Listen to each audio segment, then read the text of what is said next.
paddock judge is responsible for keeping track of the horses as they come to the paddock to be saddled pre-race.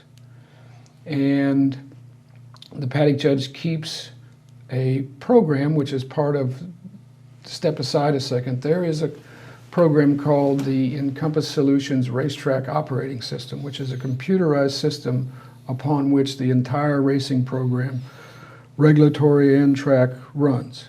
So he's got access to the paddock judge's program. So he'll print out the paddock judge's program that'll show the markings on the horse, the age, the sex, the color, the tattoo number, and the equipment that this horse has carried in the past, like blinkers, or a Cornell collar, or a shadow roll, or any other type of, and shoes to some extent. And then when the horses come in to the paddock, he'll check them off, and he'll make sure that they're dressed, you might say, with the equipment that they're supposed to be.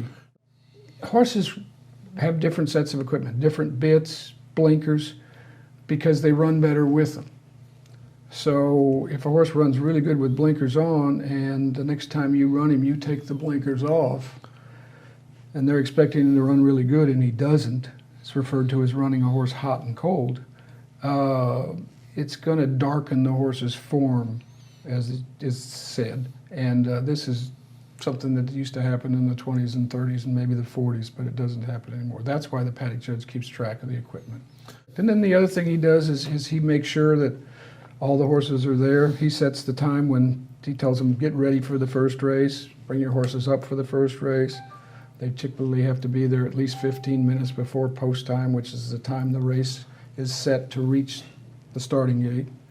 And then he'll call the jockeys out when all the horses are saddled. They'll go to the walking ring, and he'll send the horses to the walking ring, and when they've shown the horses to the public 1 or 2 times around in stakes races, then he'll say, riders up, the jocks will get a leg up, and out they'll go.